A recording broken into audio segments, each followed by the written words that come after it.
Que se passe-t-il lorsque deux sœurs ordinaires, profitant d'une soirée tranquille, affrontent un gang qui ne connaît pas sa véritable force? Le chaos qui s'ensuit brisera les attentes et exposera plus que quiconque n'aurait vu venir. Vous ne croirez pas comment cette bataille pour la justice se déroule. L'air à l'intérieur du petit Chicago dîner était chaud et sentait le café frais et le bacon grésillant. Kayla et Tamara Johnson avaient choisi cet endroit pour son charme tranquille, un endroit pour se détendre après des semaines d'entraînement militaire intense. Pour quiconque les regardait, elles ressemblaient à deux femmes ordinaires profitant d'un moment paisible. Le soir, Kayla, avec sa veste en cuir et son comportement calme, respirait une confiance tranquille, tandis que Tamara, dans son sweat à capuche blanc impeccable, arborait un sourire facile et d'approche qui adoucissait sa présence autrement intense. Elles sirotaient leur tasse fumante, leur conversation coulait sans effort, des histoires de leur mission, des blagues légères sur qui avait le mieux visé. Mais leur bulle tranquille éclata lorsque la porte s'ouvrit en claquant. Le son aigu traversa la pièce comme une gifle, attirant chaque paire d'yeux vers le groupe d'hommes qui entra. 5 d'entre eux étaient bruyants et odieux, leur rire résonnait sur les murs, mais il n'y avait rien de joyeux à ce sujet. Le chef, un homme avec une tête rasée et un tatouage du drapeau confédéré s'étendant sur son avant-bras, évalua la pièce avec le genre de sourire narquois qui vous faisait froid dans le dos. Lorsque ses yeux se posèrent sur les sœurs, le sourire narquois devint prédateur. « Regardez », annonça-t-il assez fort pour que même les cuisiniers à l'arrière l'entendent. Double trouble, hein? L'atmosphère du restaurant changea en un instant. La conversation s'arrêta, les fourchettes cliquetèrent contre les assiettes, et tout le monde sembla soudainement très intéressé par sa nourriture. La serveuse, une jeune femme avec un badge où était écrit « Julie », se figea derrière le comptoir, sa main hésitant au-dessus de la cafetière. Les seules personnes qui ne réagirent pas étaient Kayla et Tamara, qui échangèrent un regard, un de ces regards fraternels sans mots qui disaient tout. Les yeux de Kayla se plissèrent légèrement, un rappel silencieux de rester calme. Tamara haussait un sourcil, une question silencieuse, « Est-ce que nous faisons vraiment ça aujourd'hui ?» Le chef du groupe n'avait pas fini. Un de ses amis, un gars nerveux avec une barbe inégale, se rapprocha de leur table en s'appuyant sur le bord. « Que font deux filles comme vous ici ?» Son ton était lisse, suintant de faux charme. « Ne devriez-vous pas être ailleurs ?» Kayla posa soigneusement sa tasse, ses mouvements délibérés et sans hâte. Elle le regarda droit dans les yeux. « Nous sommes juste ici pour prendre un café. » L'homme avança encore, bougeant derrière lui. Ses amis riaient bas et méchamment. Le chef s'approcha, tira une chaise qu'il fit tourner avant de s'y laisser tomber. Il appuya ses coudes sur la table, son sourire large mais loin d'être amical. « Tu penses que tu peux juste me dire ce que faire ?» Sa voix était dure, teintée de moquerie. « Tu as une grande gueule pour quelqu'un qui n'a pas sa place ici. » La main de Tamara se resserra autour de sa tasse de café, ses jointures blanchissant. La serveuse se déplaça nerveusement derrière le comptoir, ses yeux se déplaçant entre le groupe et les sœurs. La tension était épaisse, l'air crépitait de menaces non formulées. Kayla tendit la main et posa une main sur le poignet de Tamara, un rappel silencieux de rester calme. Elle se tourna vers le chef. « Même nous, ne voulons pas d'ennui. Ne rendons pas la situation pire qu'elle ne devrait l'être. » Un moment, il sembla que son attitude calme pourrait désamorcer la situation, mais le chef se pencha en arrière, riant d'un son creux et froid qui fit se replier les autres clients dans leur siège. « Oh, vous pensez que vous êtes responsable ici ?» Il jeta un coup d'œil à ses gars. « Je pense qu'on doit montrer à ces deux-là qui dirigent cet endroit. » Les hommes commencèrent à se rapprocher, leur voix devenant plus forte, leur raillerie plus aiguë. La pièce semblait se rétrécir à mesure que leur présence devenait oppressante. Pourtant, les sœurs tressaillirent à peine. Leur sang-froid ne semblait qu'énerver davantage les hommes. L'un des hommes tendit la main vers l'épaule de Kayla, un ricanement tordant son visage. C'est à ce moment-là que tout bascula. Les yeux de Kayla se posèrent sur sa main pendant une seconde, et à cet instant précis, la tempête qu'elles avaient essayé d'éviter s'abattit. L'instant où la main de l'homme toucha l'épaule de Kayla, c'était fini pour lui. Elle n'hésita pas. Son corps bougea comme s'il avait répété ce moment 1000 fois. Dans un mouvement rapide, elle attrapa son poignet, le tourna derrière son dos et le poussa en avant. Le craquement de ses genoux frappant la table résonna, suivi d'un cri aigu de douleur. Le convive tomba dans un silence stupéfait pendant une fraction de seconde. Même le bourdonnement du réfrigérateur dans le coin sembla s'arrêter. Puis le chaos éclata. Le chef, son ego désormais blessé au-delà de toute réparation, se jeta sur Tamara avec un rugissement, qui ressemblait plus à un aboiement qu'à une morsure. Tamara ne tressaillit pas. Elle esquiva facilement son mouvement, doux et délibéré, et avec un coup de pied calculé à sa cheville, elle l'envoya s'étaler au sol. Sa tête rebondit sur le linoléum avec un bruit sourd, audible, et il laissa échapper un gémissement. Son arrogance se transforma en un sentiment croissant de confusion. « Qui êtes-vous toutes les deux » cracha-t-il, sa voix tremblante alors qu'il se précipitait sur ses pieds, réalisant clairement qu'il était dépassé par les événements. Kayla ne répondit pas.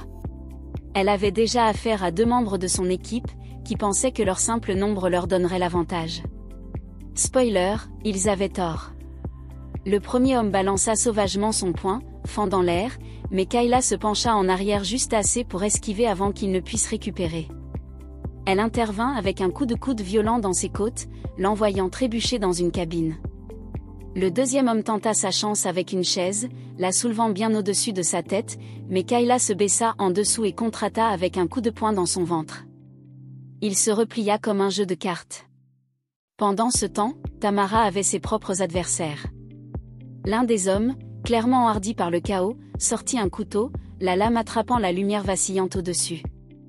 Les yeux de Tamara se plissèrent alors qu'elle avançait, réduisant la distance plus vite qu'il ne pouvait réagir. Elle attrapa son poignet et le tordit avec juste assez de force pour lui faire lâcher l'arme, puis le poussa en arrière. Le couteau glissa sur le sol et s'arrêta sous le comptoir où la serveuse s'était mise à l'abri, le téléphone serré dans ses mains tremblantes. Le chef, visiblement paniqué, essaya de rallier ce qui restait de son équipage. « Ne les laissez pas gagner », cria-t-il, mais sa voix se brisa. La confiance qui avait coulé de chaque mot plus tôt avait maintenant disparu, remplacée par quelque chose proche du désespoir. Il attrapa une bouteille en verre sur une table voisine et la lança sur Tamara dans l'espoir d'un coup facile, mais Tamara l'attrapa en plein vol, comme si elle attrapait une mouche.